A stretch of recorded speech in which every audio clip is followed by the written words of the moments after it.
Literally. Was this the nose that launched 1,000 ships? Oh yes, and a history-making, Oscar-winning nose at that. Welcome, mi amigos, to another episode of the Top 10 Favorite, and from what I believe are the best performances of some of the greatest actors of all time. CC, my friend, I'm starting from 10 and then serenading und in German, actually, all the way up to number 1. And get this, I have seen every film attainable, that's right, attainable, of these artists, and I pride myself with that. So every list here comes from truthful, compassionate, cultural accuracy. You guessed it, mi amigos, it is Hispanic Heritage Month, September. Do you remember? Nope, not singing. Just when the weather starts to cool down just a tad. But the liveliness of the Hispanic culture is always alive and well. And this was the Patreon winner this month to talk about one of the most iconic actors of Hispanic heritage in classic Hollywood. You know him as George Clooney's uncle.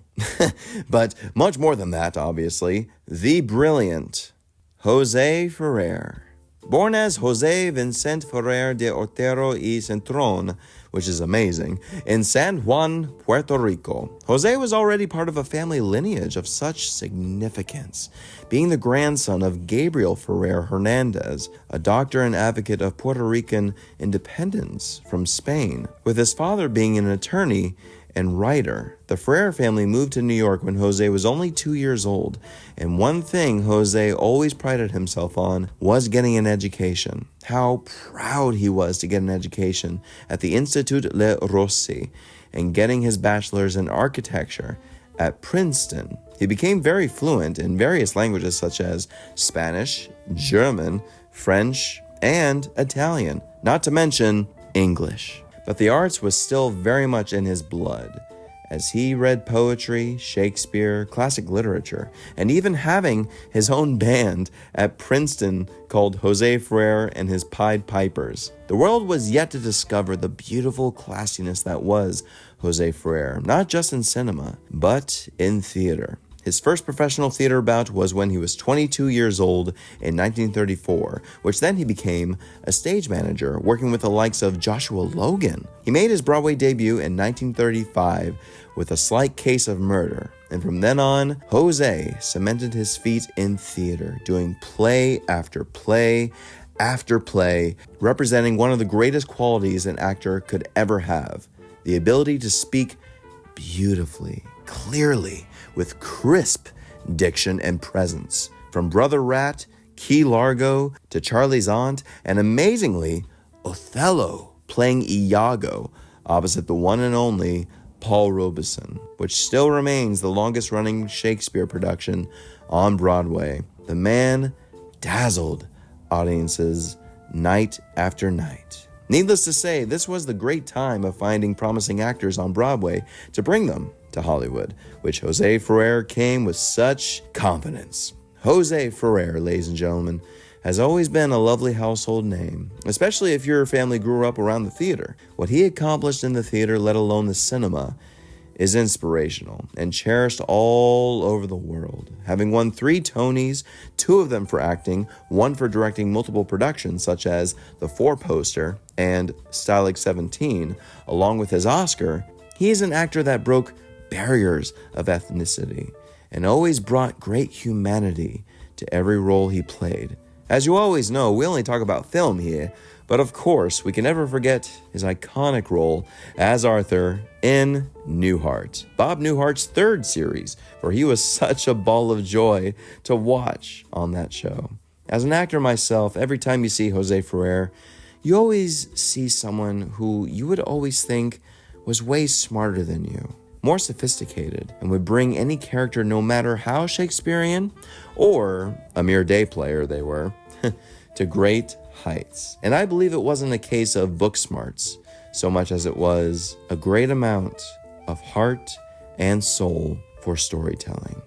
Now on God, I fight on with these top 10 best performances of the most able, stimulating, and versatile actor of any ethnicity, José Ferrer.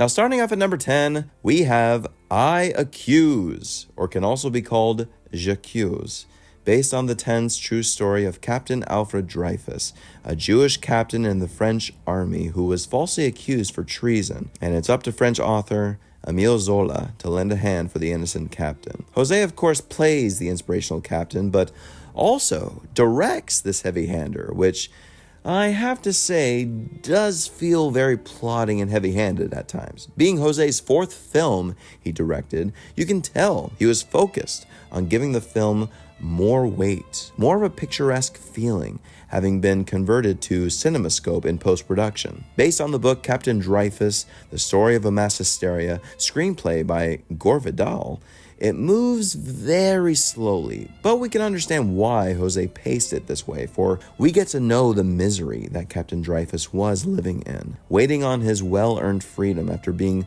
falsely accused. But critics certainly didn't see it that way. The film was a major flop at the box office with a loss of $1.4 million for MGM. It was a hard blow to Jose, for he felt he delivered a deep and moving picture of this iconic story. And performance-wise, Jose does give it some quiet gold. He holds back, which is moving considering the power of this captain and what he has to live through. So that's why this performance should always be appreciated in Jose's filmography as one of his best efforts. Number 9, A Midsummer Night's Sex Comedy, which is probably not what you were expecting. And I know, folks, it's hard to talk about Woody Allen films these days, which is why we're not going to right now. We're talking about José Ferrer's beautiful, sophisticated, and hilarious performance as Professor Leopold, who is about to marry Ariel, played by Mia Farrow. But a little trip to the countryside of upstate New York with a couple other friends, 2 other couples to be exact, might rearrange things in an absurd way. Yes, purely Woody Allen, and José Ferrer gives it the perfect sophistication needed for it to purely work. Singing the German tunes at the piano that Ferrer already knew. Woody had no idea he knew them. Ferrer just busted out and sang them in German stunningly. When you get José Ferrer with the backdrop of Mendelssohn's gorgeous score of A Midsummer Night's Dream, which has no relation to the plot of this story, you have a beautiful soup of delicious love rectangle calamity that only José Ferrer could pull off with such class. Number 8, Anything Can Happen. Yes, the warm-hearted comedy drama that gives more love to immigrant families, with José Ferrer starring as real-life Georgian immigrant Georgi Papashvili, who comes to New York from Georgia, Soviet Union, speaking no English except "How are you?" And it's his journey to become a U.S. citizen, finding his uncle, and maybe falling in love, embracing everything the freedom of America has to offer. Or is there really much to offer for hopeful immigrants?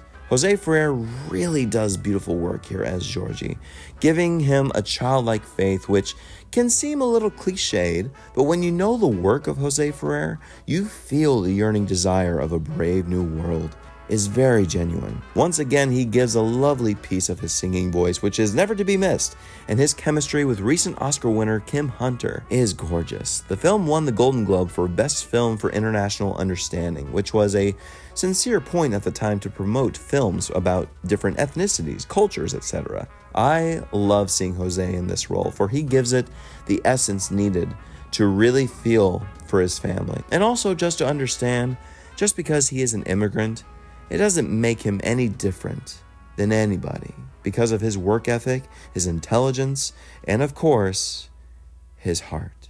Number 7, Whirlpool, the small but quite effective film noir starring Jose as smooth-talking hypnotist David Corvo, who sees legendary Gene Tierney as Anne Sutton shoplifting. It's a habit, what can you do? So in order to save her from humiliation, he offers to help her with her obsession. But there's something about David, something that says he might frame Anne for murder while she's been hypnotized, spoiler alert, but actually not really a spoiler. I mean, we can guess such a thing right from the beginning, right when we see Jose walk right up to director Otto Preminger's camera and his forceful connection to her. Jose gives the great villainous goods and edge right here. Jose always had great chemistry with everyone he worked with. You could absolutely tell he cared for his fellow actors. He listened to all of them all the time. And in every scene he has with Jean, he is utterly charming, sophisticated, suave, so much that you don't want to believe he is up to no money grubbing good.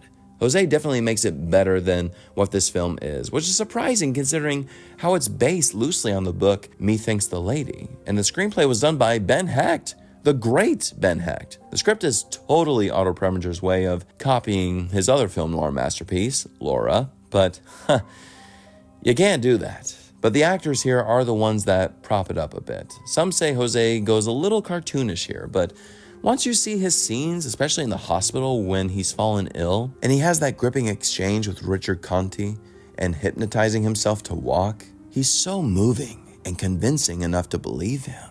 Number 6, Lawrence of Arabia. Now this is probably baffling on this placement here on this 7-time Oscar-winning masterpiece featuring an all-star male cast, one of which, of course, is Jose as the Turkish Bey in the book 7 Pillars of Wisdom by Lawrence General Hajim Bey, literally owning the role in every way possible. So surprising considering how small the role actually is for Jose, that even Jose himself didn't want to do it. Director Sir David Lean convinced him, however, with the fact that the actual role was very pivotal in British Army Lieutenant T.E. Lawrence's journey. Jose actually put his Hollywood hat on and demanded as much of a salary of Peter O'Toole and Omar Sharif combined, and a Porsche.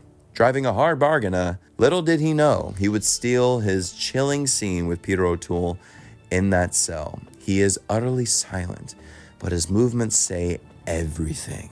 Like in theater, Jose knew the power of silence and movement, and knew it would be just as effective on screen as it was on stage. Peter O'Toole said himself that he learned more from Jose Ferrer on set in that scene than he did in drama school. When you sincerely see his 5 minutes in Lawrence of Arabia, you could agree with Jose himself, who said his performance here in Lawrence of Arabia is probably the best work he's ever done. Number 5, The Caine Mutiny. Such a grippingly fantastic film based on the Pulitzer Prize-winning novel of the same name, with a badass all-star cast, including, of course, Ferrer as Lieutenant Barney Greenwald, giving without a doubt a scene-stealing performance defending the court-martial case of Lieutenants Merrick and Kiefer, played excellently by Van Johnson and Fred McMurray. Right when Ferrer enters the frame, he commands it, staying true to character as his lieutenant, and he doesn't even show up until an hour and 23 minutes into the 2-hour and 5-minute film. He swaggers about with an edge, and it's amazing how he can scope out a weasel like Kiefer, and then once the court-martial ruling came through, how he lays into Kiefer and all the sailors while being inebriated is iconic. It's obviously one of Ferrer's ultimate best scenes in that party, where he sinks Kiefer especially. Ferrer received a BAFTA nomination for Best Actor here, and anyone can see why. If you want to do anything about it, I'll be outside. I'm a lot drunker than you are, so it'll be a fair fight. Priceless. Number 4, Joan of Arc. The 1948 film adaptation of the mesmerizingly historical Joan, starring the brilliant 32-year-old Ingrid as the 19-year-old Joan, but more importantly, featuring Jose as the Dauphin Charles VII of France, whom with Joan's inspiration and leadership can help defeat the Orleans and save France, all the while making the Dauphin King Charles VII. This film is such a Technicolor showcase from director Victor Fleming that one can slightly miss the great and quietly valiant performance from Ferrer, which was his feature film debut. Jose was already the gigantic Broadway star, obviously, which obviously propelled his casting, and he just nails it with gravitas. His whole setup as such a spoiled kid, practically, and then given the impromptu visit from Joan, pulling the prank of one of his advisors and posturing him, to then Joan finding him because of the Spirit of God, believing in such miracles, believing he could be a great leader. Jose gives him such depth that when he doubts himself with Joan, he has that line, "They won't have me as their king because of what I am." and Jose gives him a breath of meaningful reality that steals every scene for me. For his powerful debut, he earned his first Academy Award nomination for Best Supporting Actor, and it should have been clear he was destined for a great and versatile career from here on out. Number 3, The Shrike. Surprised? Oh, I think so, but folks, always remember the value of José Ferrer, especially when he earned his first major opportunity to star, direct, and basically be the frontman for the film adaptation of the play, The Shrike, the beloved Pulitzer Prize-winning Broadway production which earned José his second Tony Award for Best Actor and his first Tony Award for Best Director. Naturally, this was José's baby that deserved to be made into a film, and he was so honored to direct it, let alone star in it.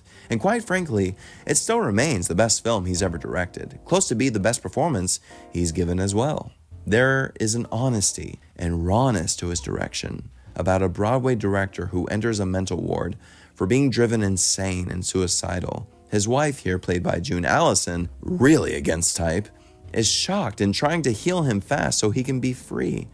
But it could be that she's the very one who has driven him to this point. This film could have very easily been overly melodramatic, but with José at the forefront directing himself and giving his heart to it, you know it excited those same audiences once more. There is so much happening within José in every scene as we are told the story through flashback, how June and José's relationship came to be and how their marriage had crumbled to life-threatening pieces. And José guides it very fluidly, and we get to see every ounce of it on José's face and in his body language. It's a great example of how much care and seriousness he took his craft by caring for his actors as well, casting June in such a role that her audiences didn't like seeing her in, as such an impaling shrike of a bird, but also how José listens in every scene, creates some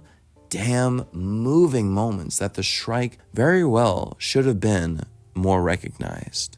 Number 2, Moulin Rouge. Shouldn't be shocking, and obviously no, not the Moulin Rouge that everyone is in love with. This great and somber original 1952 classic directed by John Huston, earning José his second Academy Award nomination for Best Actor, playing the elusive role of French artiste Henri de Toulouse-Lautrec, as well as playing his father, giving both performances such grace and beauty that you couldn't imagine any other actor playing those roles. José intelligently bought the rights to the novel, as he himself got wind that it would be produced cinematically, even though José was wanting to produce it for stage himself.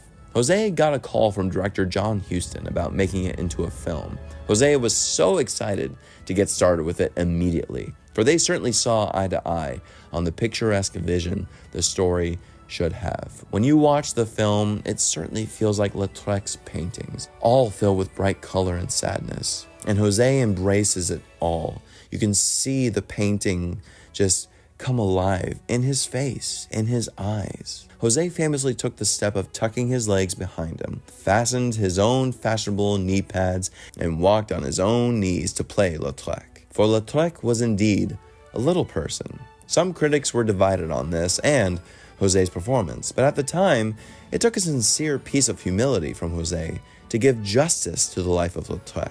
José just fell in love with the story, and he was a sincere fan of Lautrec's paintings, that he wanted to give that heart and soul to him. And quite frankly, he very much succeeded, for the film would not have the weight and gravitational pull of Sero without José giving it everything of himself. Now, my friends, here are some honorable mentions. Miss Sadie Thompson, the classic remake of Gloria Swanson's Sadie Thompson, and Joan Crawford's Rain, with Rita Hayworth giving it such pizzazz, as I've talked about on her own video for Hispanic Heritage Month last year, with José filling the role that Walter Huston played in Rain as Alfred, a missionary who wants to save Sadie from trashing her life away at bars with Marines, but he may have a dark side himself. José does strikingly well, matching himself with a fellow Hispanic actor, which is always fantastic to see at these classic times. The climax gets very dark, and for José Ferrer fans, you're quite shocked and surprised, but he certainly makes it worthwhile. Ship of Fools, the ensemble drama mixed with the Love Boat, featuring the tons of stars such as Leigh Marvin, Vivian Leigh, George Segal, Oscar Werner, Simone Signoret, and more. José Ferrer for sure rounds out the cast as Rieber, an anti-Semitic businessman who is practically a Nazi supporter, praising the new actions coming around this setting of 1933. As horrible as his character is, José portrays him with such strength and buffoonery that accents how ridiculous he is. Would you believe he is the comedic relief in this darkly comic and somber piece directed by the great Stanley Kramer, that you would figure he would play something much more, but his performance is something very much we have never seen before from him, considering how dark the character is, and he does it wonderfully. The Great Man, José Ferrer's third film he directed, which he starred in, of course, as a popular local news radio reporter who was tasked with giving the warmest and grandest tribute to radio's other grand popular radio star, Herb Fuller, who is based on the real-life personality Arthur Godfrey. However, once José digs deeper about his personal life, he realizes he doesn't deserve an all-out tribute at all, but the network tries to cover it up as much as possible, doing whatever they can. Performance-wise, José is quiet, but always listening again. He knew how to expand his capacity with directing as well as acting, and it's a beautiful thing how he gives his fellow actors more glory, more screen time, because he always counted on himself to fuel them as a director, but also as a dear and generous scene partner. Gideons Trumpet, the well-made television film based on the true story of Clarence Gideon, who was convicted and sentenced for 5 years imprisonment for stealing wine, but had a trial without an attorney, all because he couldn't afford one. With a simple letter to the Supreme Court, his conviction was fought for, and in this case of the film, supported and defended by José Ferrer's character, Abe Fortas, a real-life lawyer who examined Gideon's case. Obviously, Emmy nominee Henry Fonda is the show here as Gideon, and he's brilliant as always, but José adds even more substantial gravitas to this story as the hesitant lawyer who examines and fights for the right, the necessity of a client being provided an attorney to defend their case for a fair trial. All of his scenes are surely magical. Deep in my heart, this feels like it should be in the top 10 of the great list of José Ferrer, but like I always say, it's only because there are so many greater performances, and it certainly doesn't dismiss José's true gem of a performance here in a dear MGM musical of the life and accomplishments of composer Sigmund Romberg, played by Ferrer. Let's be honest, the film itself is not too amazing, even though it's directed by Stanley Donen, a phenomenal director himself, with Romberg's beautiful music as the score, great hits from The Student Prince, like its title number, and The New Moon, all of which José Ferrer sings and dances himself, even with his own wife at the time, Rosemary Clooney, who was pregnant at the time of filming. Yes, if it looks like José is a bit awkward with the dancing, well, it's because he didn't really do it that much. However, you cannot deny his commitment and love for the medium, for he wanted to stretch and challenge himself with doing a real musical. And overall, he does give his sincere best effort to it, which makes his performance very charming, and him a charming and visionary icon. Number 1, Cyrano de Bergerac. Hands down, folks, of course, undeniably, the most iconic, memorable, and brilliant portrayal that José Ferrer gave fresh life to on stage and screen, famously winning among the first Tony Awards ever for his brilliant performance as Cyrano on Broadway, to then reprising the role for screen, earning him the Academy Award for Best Actor, becoming the first Puerto Rican and first Hispanic actor to ever win the Oscar. This is just the role that José sparkles and shines the most, giving all of himself to it. As delicious as the text is to any actor, José makes it work so truthfully and poetically. The New York Times had said that José speaks the poetry of writer Rostand with richness and clarity, such as only a few other actors have managed on the screen. Surprisingly enough, too, Jose is only one of 10 actors to receive both the Tony and Oscar for the same role. And to this day, José Ferrer is still the most iconic of the role. And there have been phenomenal performances as Cyrano, let's be honest, such as Gérard Depardieu's Oscar-nominated performance as Cyrano in 1990, to Peter Dinklage's underrated performance in 2021, not to mention Oscar winner Troy Kotsur's sensationally beautiful performance as Cyrano on stage, and James McAvoy's take. But José Ferrer wasn't just the first for cinema. He came into the role with such smoothness, wit, and bowels that makes him so entertaining to watch. Just how he carries each monologue, whether his braggadocious manner is taking over to how he pines and perishes for Roxanne, is gripping and epic. Whenever Jose was asked about his performance, he always said he could never watch himself, for like many actors, he would just pick his performances to death and see all the things wrong with it. And no performance realistically can ever be perfect. But what is pretty damn close is Jose's show-stopping and star-making presence in one of the great love stories of all time. Jose was indeed a man of love, having been married 5 times to 4 women, having a divorce and remarriage, then divorce again with Rosemary Clooney, pulling a Burton and Taylor there.